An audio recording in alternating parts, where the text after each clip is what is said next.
Hello, good evening, नमस्कार। बात करेंगे 28 जुलाई के एडिटोरियल की। टाइटल है फोर्स्ड लेबर फास्ट। तो इस विषय पर हम चर्चा करेंगे। उससे पहले लेट मी टेल यू कि जो भी कोर्सेज अपने अवेलेबल हैं आशीष क्लासेज एप्लीकेशन पर, वो अभी 2-3 दिन और बचे हुए हैं। 20% ऑफ में आप एक्सेस कर पाएंगे। 1 तारीख से फिर से ये कोर्सेज जैसा उसका प्राइस था उसी प्राइस में मिलेंगे। RAS के लिए कोर्स अवेलेबल है, इलाहाबाद हाई कोर्ट के लिए कोर्स चल रहा है, स्पोकन इंग्लिश का बैच चल रहा है, ठीक है, लीगल ट्रांसलेशन का बैच चल रहा है, एक और ट्रांसलेशन है वो पूरा हो चुका है। तो काफ़ी सारे कोर्सेज हैं और आपको डेमो वीडियोज़ अवेलेबल करवाए गए हैं। एक साथ में SSC के लिए भी चल रहा है, SSC चैम्पियन बैच के नाम से, तो वो भी आप एक्सेस कर सकते हैं। तो एक बार आप जाके देखिएगा, आशीष क्लासेज एप्लीकेशन आपको डाउनलोड करना है। तो सबसे पहले तो हम बात करें ग्रामर की बात कर लेते हैं एक बार, उसके बाद में एडिटोरियल पढ़ना स्टार्ट करते हैं। एंड तक सेशन को देखना और पेन नोटबुक लेकर बैठना। और आज SSC एक्सपर्ट जो अपना एक और चैनल है वहाँ पर ईडियम्स में पढ़ाऊँगा। वो ईडियम्स थोड़ी बहुत डिस्कस करेंगे जो ईडियम्स बिल्कुल नई आपको लगेंगी, है ना। उसको याद कैसे किया जाए और कैसे ईडियम्स के कौन कौन सी ईडियम्स हैं वो इम्पॉर्टेंट हो सकती है परीक्षा के लिहाज से, ये सारी चर्चा हम करेंगे। रात को 8 बजे क्लास है, ठीक है, वो जरूर देखिएगा, मिस नहीं करनी है।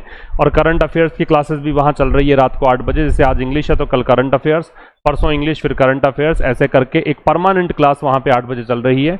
और एक क्लास सुबह 7 बजे चल रही है, ठीक है। तो वो भी देखिए। आपको SSC की तैयारी अगर कर रहे हो तो एक नई दिशा, एक नया तरीका, एक नई स्ट्रेटजी आपको समझ में आएगी कि हाँ, ऐसे तैयारी करने से जल्दी नंबर आ जाता है। और जो डर का माहौल मार्केट में बना हुआ है कि SSC को बहुत ही मुश्किल है, ऐसे नहीं हो सकता, वैसे नहीं हो सकता, ये सब चीज़ों के हम पूर्ण विराम लगाने के लिए हमने ये चैनल स्टार्ट किया है SSC एक्सपर्ट, ठीक है, जरूर देखिएगा। तो देखिए, पहला क्वेश्चन है the 10% tariff that the United states have के स्थान पे है जाएगा, क्योंकि क्या कह रहा है कि जो 10% टैरिफ है जो कि यूनाइटेड स्टेट्स ने, यूनाइटेड स्टेट्स है तो देश का नाम ही, सिंगुलर है, तो यहाँ आएगा हैज, और हैज आएगा तो यहाँ आएगी थर्ड फॉर्म इम्पोज्ड, जो कि यूएस ने इम्पोज किया है। याद रखना, टैक्स को इम्पोज किया जाता है, टैरिफ को इम्पोज किया जाता है, थोपा जाता है। कोई भी ये तो है नहीं स्वैच्छिक है, कोई व्यक्ति चाहेगा थोड़ी ना टैक्स लगाओ मेरे पे, तो ये जबरदस्ती थोपते हैं, इसलिए इम्पोज शब्द का प्रयोग करते हैं। ऑन इंडिया, भारत पर, ओवर इट्स, किस चीज को लेकर, अब यूएस का जो है उसके लिए इट्स आएगा, इम्पोर्ट्स, है ना, इज मेयरली, अब ये इज जो है वो 10% टैरिफ के लिए है, टैरिफ के लिए इज आएगा। मेयरली का मतलब होता है ओनली एन अटेम्प्ट, एक केवल एक प्रयास है। अब ये कह रहा 10% टैरिफ जो है, अब यहां से देख लीजिए 10% टैरिफ जो है वो केवल एक प्रयास है। कौन सा टैरिफ? जो कि यूएस ने इंपोज किया है भारत पर, किसको लेकर? इसके इंपोर्ट्स को लेकर। The US supreme court decision dealt a body blow, body blow का मतलब होता है करारा झटका देना, बहुत बड़ा झटका देना। तो यूएस सुप्रीम कोर्ट का निर्णय, उसने करारा झटका दिया, किसको दिया? तो यहां पे 4 नहीं आएगा, 2 आएगा। To the US attempt, US के प्रयास को, प्रयास किस चीज का था? 2 के साथ बेस फॉर्म आएगी, सिक्योर ट्रेड डील्स, मतलब व्यापारिक जो डील है उसको सिक्योर करने के लिए, मतलब सिक्योर मतलब प्राप्त करना। दोज टैरिफ्स हैज, हैज नहीं आएगा, हैव आएगा, टैरिफ्स प्लूरल है। तो वो टैरिफ्स जो हैं अब वो एक्सपायर हो चुके हैं, अब वो समाप्त हो चुके हैं। वो टैरिफ्स जो हैं अब वो एक्सपायर हो चुके हैं। अब ये लास्ट वीक लगाने की जरूरत नहीं है, है ना, इतना ही चल जाएगा। और लगाना चाहो तो इन लास्ट वीक ऐसा आ सकता है। द सेक्शन 301 टैरिफ्स, तो जो सेक्शन 301 है उसके बारे में बता रखा है। अब सेक्शन 301 टैरिफ्स जो है वो क्या चीज है? अब आर आएगा क्योंकि टैरिफ्स आ रहा है, मोर परमानेंट ज्यादा स्थायी है, एंड हैव आएगा क्योंकि प्लूरल है टैरिफ्स, और इसने कार्व किया है, कार्व आउट होता है, कार्व आउट का मतलब एक प्रकार से बना कर दिया है ना, निकाल कर दिए हैं बेनिफिट्स, इनके लिए, फॉर दोज, क्लियर। अब फॉर दोज की जगह पे आप, है ना, यहाँ पे ये भी कर सकते हो भी, उन देशों के लिए जिन्होंने अब यूएस के साथ डील करी है, ऐसा कुछ है यहाँ पे। तो ये फॉर दोज के साथ में आपको जोड़ना पड़ेगा कुछ ना कुछ, ये पूरा सेंटेंस नहीं है मतलब, है ना। इट स्टॉपिंग फोर्स्ड लेबर, अब ये sorry, if stopping forced labour is the primary focus, अब यदि फोर्स्ड लेबर को रोकना प्राइमरी फोकस है। अगर हाइपोथेटिकल कंडीशन लें इसकी, यदि ऐसा है तो यहां पे आएगा वर। यदि ये फोर्स्ड लेबर को रोकना प्राइमरी फोकस है तो टैरिफ्स जो हैं, अब वर आ गया तो इधर आएगा वुड हैव या वुड अप्लाई, और या फिर क्या है यहां आता हैड बीन। यदि ऐसा होता, यदि फोर्स्ड लेबर को रोकना प्राइमरी फोकस होता तो टैरिफ्स जो है वुड हैव बीन आता, फिर ये वो इक्वली अप्लाई होते। इसको ऐसे भी कर सकते हो आप, इसको हैड बीन मान लो, थर्ड कंडीशनल सेंटेंस, पास्ट की इम्पॉसिबल कंडीशन, तो फिर यहां वुड हैव बीन कर देंगे आप, विल के स्थान पे वुड लगा दो। ठीक है, यदि टैरिफ को रोकना जो है वो प्राइमरी फोकस होता तो फिर क्या करते, तो फिर टैरिफ्स जो हैं वुड हैव बीन अप्लाई, अब ये बी के अप्लाइड आ जाएगा, बीन के साथ थर्ड फॉर्म, तो ये इक्वली अप्लाई किया जाता। ठीक, ये तो एरर वाली कहानी पूरी हुई। अब आते हैं आज के एडिटोरियल पर, टाइटल है forced labour farce. Forced labour का मतलब होता है जबरन श्रम। लेबर नाउन है, फोर्स्ड है वो एडजेक्टिव है, और एडजेक्टिव अगर थर्ड फॉर्म में हो तो ये पास्ट पार्टिसिपल है। ठीक है, तो लेबर कैसा है, फोर्स्ड है। लेबर कैसा है, जबरन लेबर है। और फार्स का मतलब होता है दिखावा। इसको आप शैम कह सकते हो, इसको आप प्रिटेंस कह सकते हो, तो ढोंग है ये। श्रम, जो जबरन श्रम के नाम पर टैरिफ वसूल रहे हो वो ढोंग है, दिखावा है। किसको लेकर है, India and the US new tariff, Bharat और यूएस के नए टैरिफ्स को लेकर है। टैरिफ होता है आयात पर लगने वाला शुल्क, आयात पर लगने वाले कर को हम क्या बोलते हैं, टैरिफ। एक बात और समझना, जनरली एस जब होता है लास्ट में तो अपोस्ट्रोफे एस नहीं अलाउ करते हैं, ये ऊपर वाली कॉमा अपोस्ट्रोफे है। इस केस को हम बोलते हैं जेनिटिव केस, संबंध कारक बोलते हैं हिंदी में। जेनिटिव केस कह सकते हो या संबंध कारक कह सकते हो। जनरली इसमें होता यह है कि अपोस्ट्रोफे जो है वो अपोस्ट्रोफे एस अगर दे रखा होता है लास्ट में तो उसके बाद लगाते नहीं हैं, लेकिन जब कोई नाम होता है किसी देश का, किसी व्यक्ति का, और उसमें एस और एस दे रखा है लास्ट में, तो अपोस्ट्रोफे एस लगा सकते हैं। तो मतलब प्रॉपर नाउन के साथ में भी, प्रॉपर नाउन में ही आते हैं व्यक्ति का नाम, जगह का नाम, उसमें अगर एस लास्ट में है तो अपोस्ट्रोफे एस लगाया जा सकता है, नोट कर लेना। अब साहब इसका मेन इश्यू क्या है, क्या डिस्कस करने वाले हैं हम।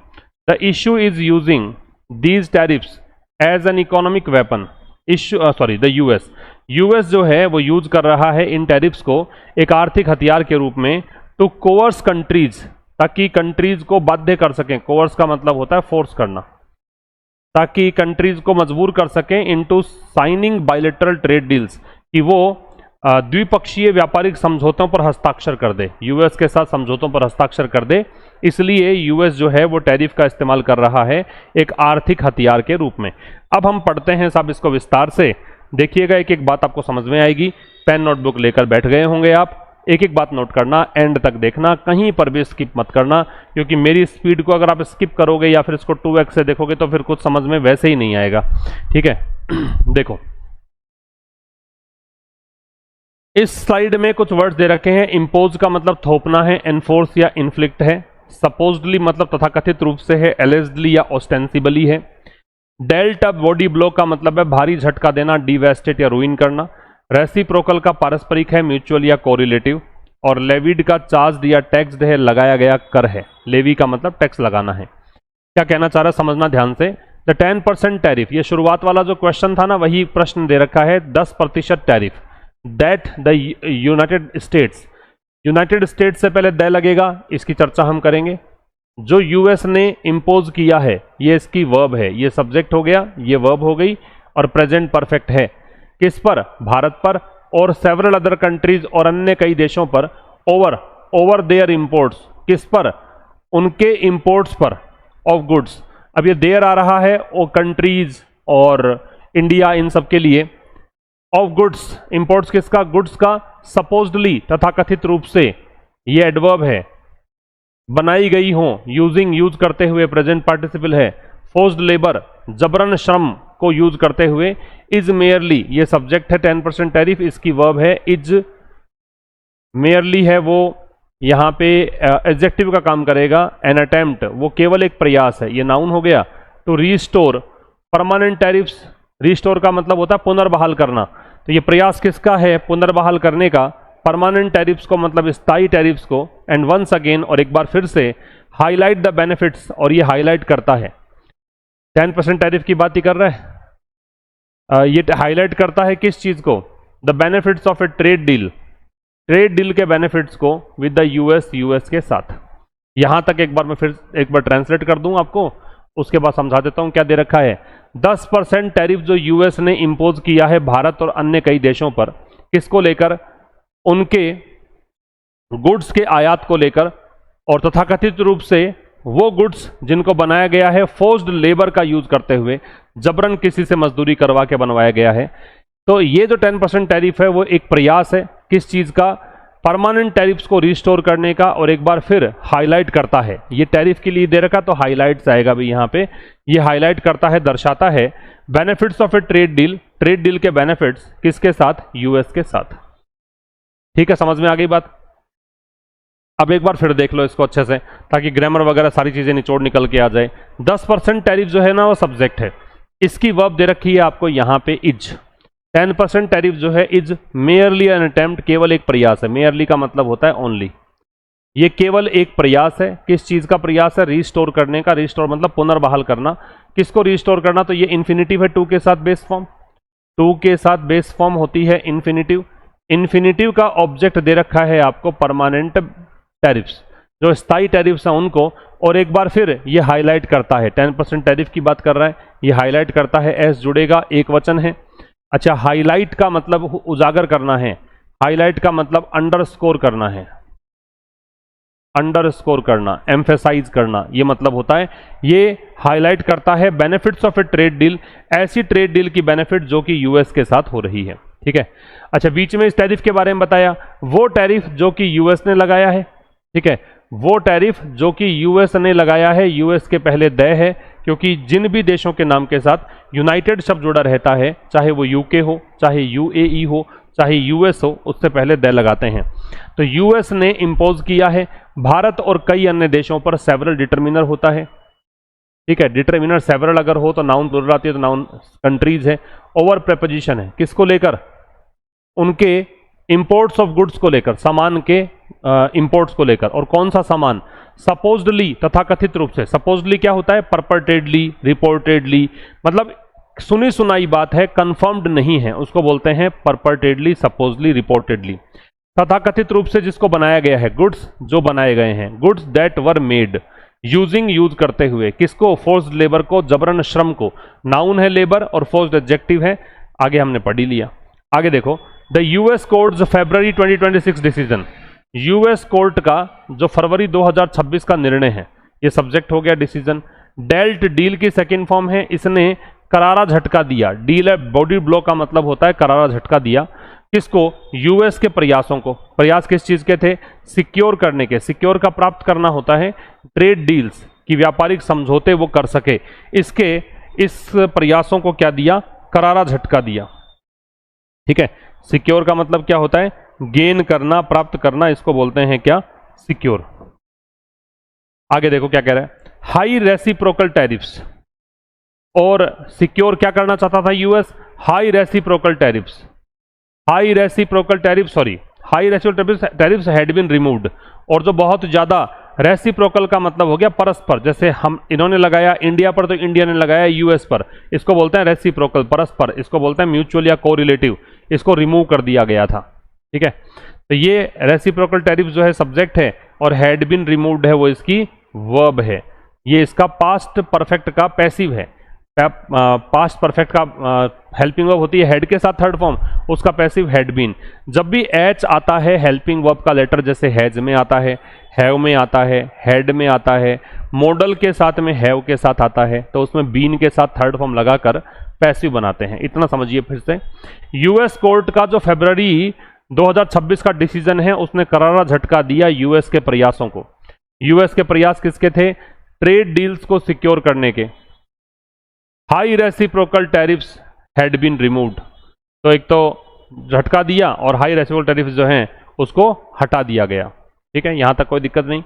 आगे कह रहा है, US president Donald Trump solution. US president Donald Trump का जो हल है, सोल्यूशन है, ऑफ ए टेम्परेरी 10% टैरिफ। क्या?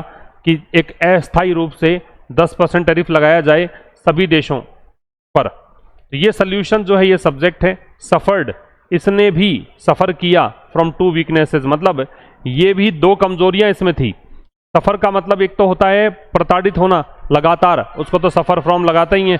ये देखो प्रताड़ित होना, तो ये भी प्रताड़ित रहा, ये भी इस चीज से जूझता रहा। दो क्या है कमजोरियां। वीकनेसेस जो है वो नाउन है और टू जो है वो एडजेक्टिव है। संख्याएं जो होती हैं वो एडजेक्टिव होती हैं और ये कार्डिनल नंबर है, इसकी चर्चा हम करेंगे। ठीक है, दो कौन कौन से हैं? ये दो बिंदु जो लगा रखे हैं इसको कॉलन बोलते हैं। क्या बोलते हैं? कॉलन। ये जो दो बिंदु लगते हैं ऐसे, इसको बोलते हैं colon.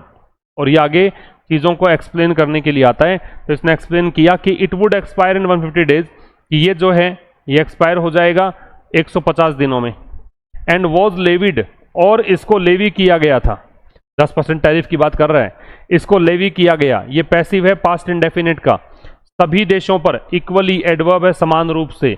Regardless of, regardless of का मतलब है इस बात से कोई लेना देना नहीं है, लिख लेना।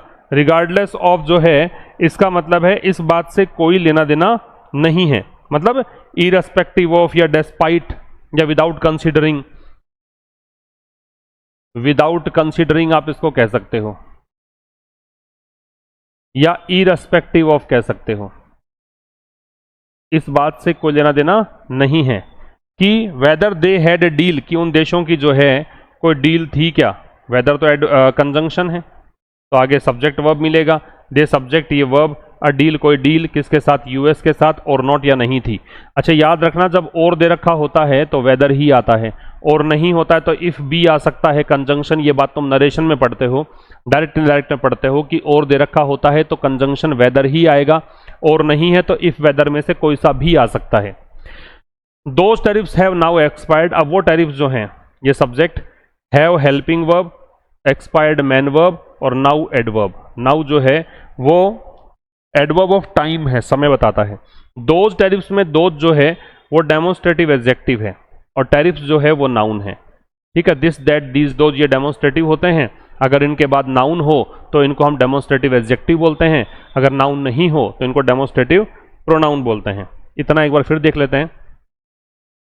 यूएस के राष्ट्रपति डोनाल्ड ट्रंप का जो सोल्यूशन है किस चीज का? टेम्परेरी 10% टैरिफ का सभी देशों पर। इसमें भी दो कमजोरियां थी, या इसने भी सफर किया दो कमजोरियों से। पहली कमजोरी थी कि ये 150 दिन में खत्म हो जाता है ना, वुड दे रखा है मतलब ऐसा हो जाता। और दूसरा, इसको लगाया गया था सभी देशों पर इक्वली, जिसमें ये ध्यान नहीं रखा गया कि भी कोई किसी ने डील की है कि नहीं की है यूएस पर, सब पे लगाया गया समान रूप से। वो टैरिफ्स जो हैं अब एक्सपायर हो चुके हैं, खत्म हो चुके हैं, समाप्त हो चुके हैं। अब इस स्लाइड में जो बातें काम की है वो देख लेते हैं। इसमें देखिए, एक तो काम की बात है यूएस से पहले दे कैसे आ गया। तो जहां भी यूनाइटेड शब्द होगा, चाहे वो यूएस हो, चाहे वो यूके हो, चाहे वो यूएई हो, इन सब से पहले दे लगता है, ध्यान रखेंगे। तो ये दूसरी बात, इसके अलावा यहां पे काम की बात एक और मैंने टिक किया था, ये वाला 2। तो 1 2 3 4 ये जो संख्याएं हैं, 1 2 3 4 इस प्रकार की जो संख्याएं हैं, इनको हम कार्डिनल नाम देते हैं। जबकि फर्स्ट, सेकंड, थर्ड, फोर्थ ये जो संख्याएं हैं, जो सीक्वेंस बताती है, क्रम बताती है, इनको हम ऑर्डिनल नाम से जानते हैं। इनको तो जानते हैं किस नाम से? कार्डिनल। और इसको किस नाम से? ऑर्डिनल। इन नामों से इनको जानते हैं। ठीक है, अगले स्लाइड देखते हैं फिर। ये नेक्स्ट स्लाइड है आपकी, देखो इसमें परमानेंट का मतलब स्थायी है, कार्व्ड आउट का मतलब एक्सट्रैक्ट या क्रिएट है, निकाला गया, बनाया गया। बेस का मतलब मूल या आधार है। अकॉर्ड का प्रदान करना, ग्रांट या Bairstow.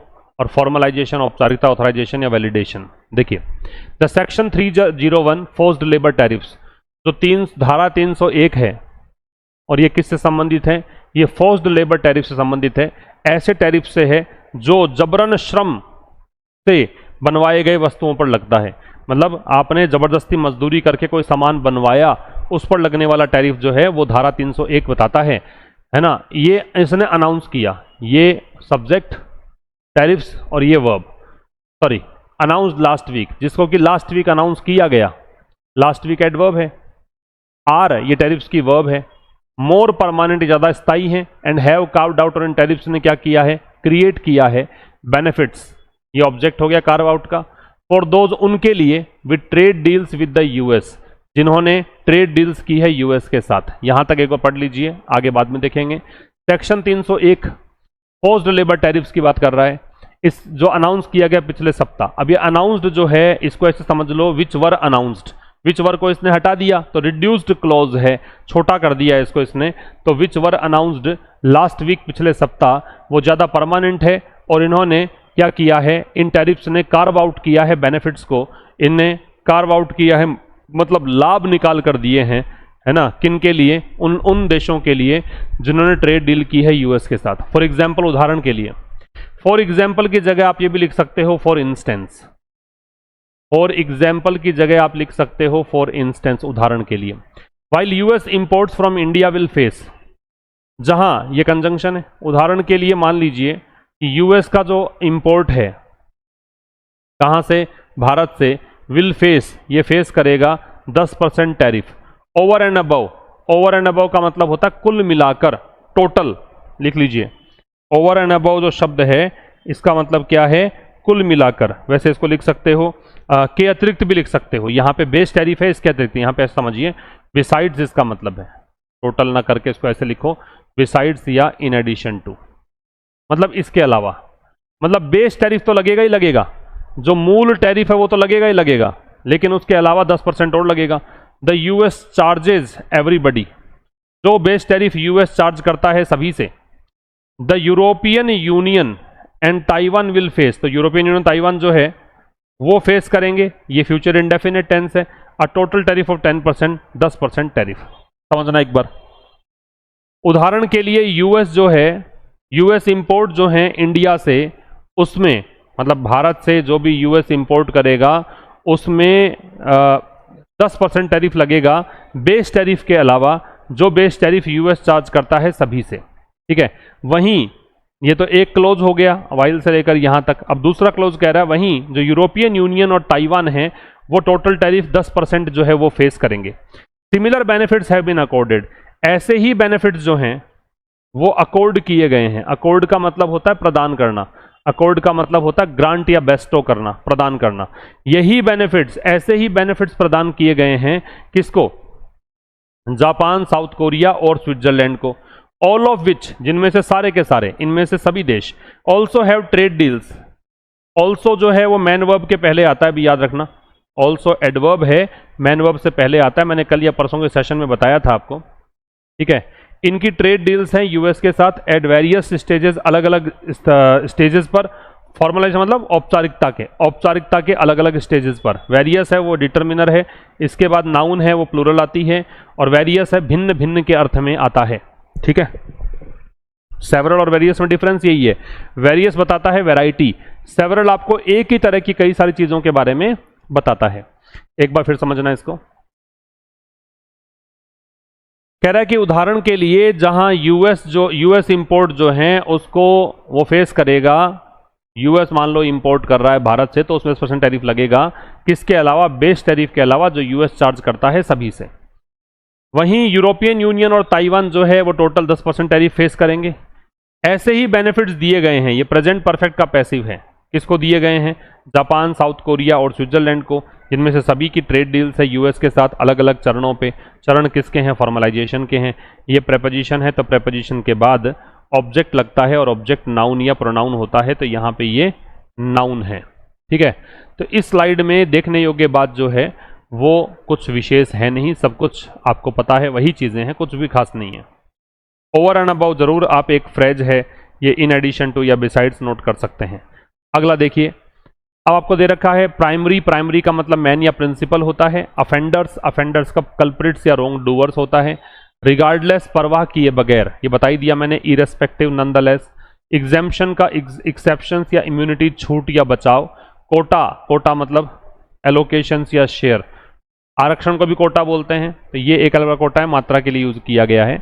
If stopping forced labour was, ये गलत दे रखा है भाई, इस वॉज के स्थान पे तो हैड बीन लगा दो आप, क्योंकि ये इम्पॉसिबल कंडीशन ऑफ पास्ट है, या वर लगाओ हाइपोथेटिकल कंडीशन में, क्योंकि कंडीशनल सेंटेंस में वो जाता नहीं है जब तक हाइपोथेटिकल कंडीशन है। लेकिन आगे देखो वुड हैव बीन दे रखा है तो इसलिए ज़्यादा ठीक रहेगा, हैड बीन लगा दो, इसको पास्ट की इम्पॉसिबल कंडीशन बनाओ, थर्ड कंडीशनल सेंटेंस बनाओ, ये हम डिस्कस कर लेंगे। ठीक है, तो यदि फोर्स्ड लेबर को रोकना मतलब जबरन श्रम को रोकना प्राथमिकता थी, प्राइमरी फोकस होता, ठीक है, प्राइमरी एडजेक्टिव है, फोकस नाउन है, यदि ये प्राइमरी फोकस होता तो tariffs would have been applied equally, तो टैरिफ्स जो हैं वो अप्लाई होते समान रूप से, ये एडवर्ब है, अक्रॉस प्रेपोजिशन है, सभी अफेंडर्स पर। अफेंडर्स का मतलब हो गया कल्प्रिट्स, अपराधी जो नियमों को तोड़ने वाले हैं, रॉन्ग डूअर्स हैं, उन पर, रिगार्डलेस ऑफ ट्रेड डील्स, इसमें फर्क नहीं पड़ता कि ट्रेड डील्स आपकी हुई है कि नहीं हुई है। The tariffs would also not have had many product wise exemptions, और टैरिफ्स जो हैं उसके ये भी नहीं होते। अब would not have, would have के साथ थर्ड फॉर्म मतलब ऐसा होता, पास्ट की बात है, अब तो इम्पॉसिबल है, केवल सोच सकते हैं उस बारे में आप।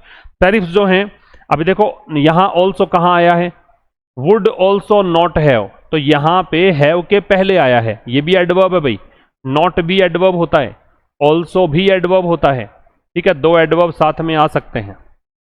तो टैरिफ्स जो हैं उन वो नहीं रहते, have had many product wise exemption, मतलब टैरिफ्स को प्रोडक्ट वाइज एग्जेम्पशन नहीं मिलता, मतलब उत्पादवार, उत्पाद के हिसाब से जो छूट मिलनी चाहिए थी वो नहीं होती, एंड कंट्री वाइज कोटा, और देश के हिसाब से कोटा नहीं होता, एज द फाइनल वर्जन है, जैसा कि इसकी जो फाइनल वर्जन है, अंतिम जो प्रारूप है उसमें है, वैसा नहीं होता। ठीक है, फिर समझ लो, टैरिफ्स जो है would also not have had many product wise exemption, tariff में छूट नहीं होती प्रोडक्ट के हिसाब से, या देश के हिसाब से कोटा नहीं होता, जैसा कि फाइनल वर्जन टैरिफ का जो रखा है उसमें है। इसका मतलब आपका उद्देश्य ये नहीं था फोर्स्ड लेबर को रोकना, ये इसका उद्देश्य नहीं था, कहने का मतलब ये है। तो यहां काम की बात एक ही है कि थर्ड कंडीशनल सेंटेंस आप याद रखो, थर्ड कंडीशनल सेंटेंस को इम्पॉसिबल कंडीशन ऑफ पास्ट के नाम से जानते हैं। थर्ड कंडीशन को हम क्या बोलते हैं, impossible condition of past, impossible condition of past, past की इम्पॉसिबल कंडीशन इसको कहा जाता है। ठीक है, कैसे लिखते हैं इसको, इफ के साथ हैड प्लस V3,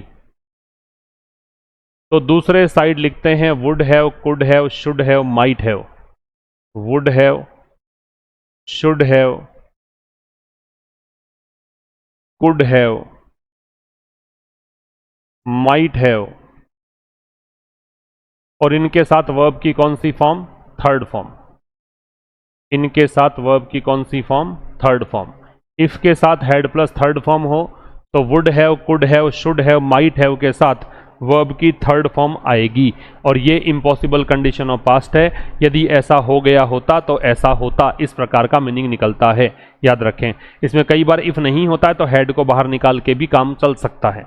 आप सोचेंगे सर हैड बीन क्यों लगा दिया आपने यहाँ पे, तो मेरे भाई हैड के साथ थर्ड फॉर्म चाहिए, थर्ड फॉर्म के लिए कोई क्रिया है नहीं, जब क्रिया नहीं होती है तो फिर बी का रूप लगाया जाता है, क्योंकि बगैर अकेले हैड से तो had second form of verb कहलाएगा, फिर इसके साथ थर्ड फॉर्म चाहिए तो बी की थर्ड फॉर्म, बीन का यूज मैंने किया। अब आइए आप मैच द कॉलम पर। रेसिप्रोकल का मतलब होता है परस्पर, परस्पर के लिए यहां पे दे रखा है सी, परस्पर के लिए दे रखा है सी। फिर है सपोज्डली, तथा कथित रूप से, तो इसके लिए दे रखा है आपको एलिजिडली। अकॉर्डेड का प्रदान करना है तो ग्रांट, एग्जेम्पशंस का छूट है तो एक्सेप्शंस, और अफेंडर का अपराधी है तो कल्प्रिट। ये आपके आंसर्स आएंगे। ठीक है, अब क्वेश्चंस की बात करें तो पहला पूछा है कि किस में रेसिप्रोकल का सही इस्तेमाल हुआ है। रेसिप्रोकल का परस्पर होता है, म्यूचुअल होता है। The river flowed in a reciprocal direction, नहीं, परस्पर नहीं हो सकता। The two countries agreed to a reciprocal arrangement to lower import duties, ठीक है, दोनों ने ही मान लिया कि हम तुम्हारे पर लगने वाला टैरिफ कम कर देंगे, आप हमारे पर लगने वाली इंपोर्ट ड्यूटी कम कर दो, तो रेसिप्रोकल हो गया। द जज डैश स्पेशल प्रिविलेजेस, तो यहां तो दे ही रखा हाईलाइटेड, अकॉर्डेड, जज ने अकॉर्ड किया, प्रदान किया विशेषाधिकार। प्रिविलेज का मतलब एक सिनोनिम लिख लो, प्रिविलेज का एक सिनोनिम होता है प्रेरोगेटिव, प्रेरोगेटिव ये होता है विशेषाधिकार। ठीक है, तो जज ने क्या किया, स्पेशल प्रेरोगेटिव दिया टू द की विटनेस, जो मुख्य गवाह था उसको, for cooperating with the investigation, किस लिए कि उसने इन्वेस्टिगेशन को कोऑपरेट किया इसलिए, ठीक है, मतलब करने के लिए। Based on the editorial what is the closest synonym for the fresh dealt body blow, माफी चाहता हूं भी ये सारे हाईलाइटेड दे दिए। इन्फ्लिक्टेड सीवियर डैमेज होता है, इसका मतलब है भारी क्षति पहुंचाना। अगला है if stopping forced labour was the primary focus tariffs would have been applied equally across all offenders आ जाएगा, जितने भी अफेंडर्स थे उन पर लगाओगे आप टैरिफ्स।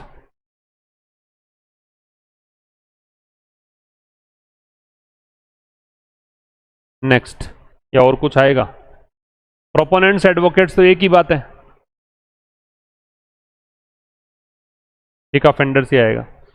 हाँ, the editorial uses the word supposedly to describe the US motive against forced labor. What tone does this word convey in this context? Suppose तथाकथित रूप से, enthusiastic support, skepticism and doubt, absolute certainty, complete ignorance। भाई इसमें क्या absolute certainty तो होती ही नहीं है। तथाकथित रूप से का मतलब है कि सुनी सुनाई बात है, तो इसलिए संशय रहता है, इसमें डाउट रहता है। अगला है major weakness. According to the editorial what was the major weakness for President Donald Trump initial 10% tariff? तो ये था 150 दिन में ही एक्सपायर हो गया था ये। How do the new section 301 tariffs differ from the previous temporary tariffs? They are completely temporary and expire in 30 days. They apply only to agriculture products. They are more permanent and offer special exemptions to US allies. ये आ जाएगा। अगला है which of the following countries is not explicitly mentioned? Explicitly का मतलब होता है clearly, लिख लेना। Explicitly जो शब्द है इसका मतलब होता है clearly। तो which of the following countries is not explicitly mentioned? इनमें से कौन सा देश जो है उसको explicitly mention नहीं किया गया है पैसेज में as receiving trade deal benefits और एग्जाम्पशन में छूट मिली है जिनको? तो ताइवान की बात हमने की है, स्विट्जरलैंड की है, साउथ कोरिया की है, चाइना की नहीं की। फिर कह रहा है what can be logically inferred about the US true intention behind the new tariffs? तो क्या लॉजिकली इन्फर कर सकते हो आप यूएस के सच्चे इरादों के मतलब ट्रू इंटेंशन को देखते हुए नए टैरिफ्स को लेकर? तो स्टॉपिंग ये वाला तो था नहीं सच्चा इरादा। तो the US is deeply concern about human rights violation, कोई बात नहीं की हमने ऐसे। The US wants to completely isolate itself from global trade. The US is using the ethical facade, इसने नैतिक एक झूठा आवरण कि भी हम तो टैरिफ उस पर लगा रहे हैं जो तुमने प्रोडक्शन लिया है जबरदस्ती मजदूरी करवा के। तो ये है केवल आप बस क्या कर रहे हो, ताकि केवल आप मजबूर कर रहे हो देशों को कि बायलैटरल ट्रेड डील्स कर ले। सी आंसर आएगा। और एक पूछा है आपसे by granting product wise exemption country wise quotas what is the US inadvertently proving according to the author? तो यूएस क्या मतलब गैर इरादतन तरीके से सिद्ध कर रहा है? इनएडवर्टेंटली का मतलब होता है अनइंटेंशनली। तो that it's tariff policy is hypocritical and driven by economic convenience rather than absolute moral standards, ये है इसका मतलब। तो ये कह रहा है कि जो टैरिफ पॉलिसी है वो हाइपोक्रिटिकल है और इकोनॉमिक कन्वीनियंस, क्योंकि आर्थिक इसमें लाभ है इनका, ये मॉरल स्टैंडर्ड नहीं है पूरी तरीके से, है ना, ये यहाँ पे सिद्ध कर रहा है, ये बता रहा है।